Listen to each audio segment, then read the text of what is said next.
हे दोस्तों, मन सुंदर सीरियल में बहुत ही इंटरेस्टिंग एपिसोड आ चुका है, इसलिए वीडियो को स्किप बिल्कुल भी मत करिएगा, एंड तक ज़रूर देखिएगा।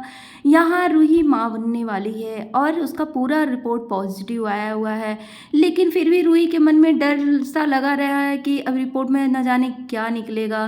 तभी जैसे ही वो रिपोर्ट लेती है और खाटू श्याम जी महाराज जी के पास वो रिपोर्ट रख देती है और खाटू श्याम जी महाराज जी से प्रार्थना करने लगती है कि आप मेरी इलाज बचाइएगा, और अगर मैं ये रिपोर्ट खोलूँ तो आप मुझे उदास मत होने दीजिएगा महाराज। तभी वहाँ दादी देख रही होती हैं और ये सब क्या देखती हैं दादी जी कि किस रिपोर्ट की बात कर रही है रूही।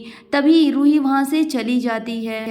फिर वहाँ दादी आती हैं और रिपोर्ट देखती हैं। जैसे ही वो रिपोर्ट देखती हैं वैसे ही खुशी के मारे झूम उठती हैं कि रूही माँ बन सकती है, उसका तो सारा रिपोर्ट पॉजिटिव आया है। अब मैं ये जल्दी से रतन, सोनी, समर सभी को, नाहर को बताती हूँ, सभी लोग बहुत ही ज़्यादा खुश हो जाएंगे और रूही तो बहुत ही ज़्यादा खुश हो जाएगी। लेकिन फिर मन में दादी के कुछ खोट सापन आ जाता है और वो सोचने लगती हैं कि अगर कहीं मैंने रूही के बारे में सबको सच्चाई बता दिया तो नाहर कभी भी रूही को यहाँ से जाने नहीं देगा, और रूही का जो बच्चा होगा वो काला उसी की तरह, उसी के रंग सा होगा, और मैं ये बिल्कुल भी नहीं चाहती। दादी सोचने लगती हैं कि अगर रूही का बच्चा उसी के जैसे, उसी के रंग रूप का हुआ तो नहीं नहीं, ऐसा मैं बिल्कुल भी नहीं होने दूंगी। तभी वो क्या करती हैं कि वहाँ से रिपोर्ट लेकर के जाने ही लगती हैं। तभी रूही से अचानक टकरा जाती हैं और वो रिपोर्ट नीचे गिर जाता है।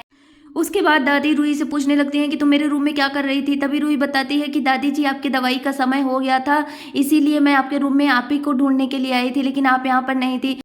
उसके बाद दादी सोच रही होती है कि कहीं रूही रिपोर्ट को देख ना लें। तभी वो किसी बहाने से रूही को बाहर बाम लेने के लिए भेज देती हैं और रूही वहाँ से चली जाती है। फिर दादी यहाँ अचानक किसी से बात कर रही होती हैं कि रिपोर्ट चेंज करने के लिए। उधर नाहर आ जाता है और रूही वहाँ जाती है। फिर नाहर बोलता है रिपोर्ट के लिए कि रिपोर्ट तो आ चुका होगा ना रूही। तभी रूही बोलती है कि हाँ नाहर जी, मैंने उसको ओपन नहीं किया है क्योंकि मुझे नहीं लगता कि मैं उसे खोलूँ और मुझे कुछ तकलीफ हो तो फिर मैं बर्दाश्त नहीं कर पाऊंगी। तभी नाहर बोलता है कि चाहे पॉजिटिव हो चाहे निगेटिव हो, रिपोर्ट में हमारे प्यार में उसका कोई असर नहीं पड़ेगा।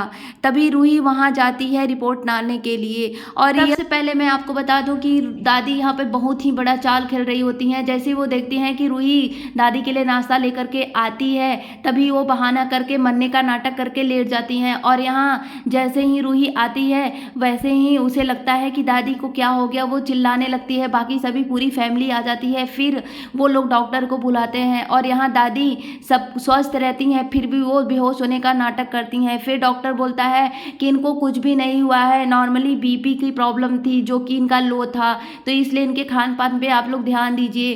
तभी नाहर डर जाता है दादी को लेकर के, और उसके बाद दादी को नाहर खाना लेकर के आता है। अपने हाथों से नाहर खाना खिलाता है और दादी को माफ़ कर देता है। यह सब देख करके दादी खुश हो जाती हैं और भगवान का शुक्रिया अदा करती है कि धन्यवाद भगवान जी, आप मुझे मेरे पोते का प्यार वापस लौटा दिया।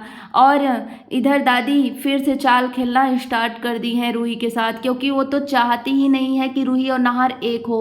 वो सिर्फ दिखावा कर रही है रूही को प्रेम करने का कि मैं रूही को एक्सेप्ट कर ली हूँ उसे बहू के रूप में। लेकिन यहाँ ऐसा कुछ भी नहीं है, क्योंकि वही दादी हैं जो रूही को बिल्कुल भी पसंद नहीं कर रही हैं। तो दोस्तों, आने वाला एपिसोड बहुत ही इंटरेस्टिंग होने वाला है। तो आज का एपिसोड यहीं पर समाप्त होता है। मिलती हूँ आपसे एक नए एपिसोड के साथ। धन्यवाद।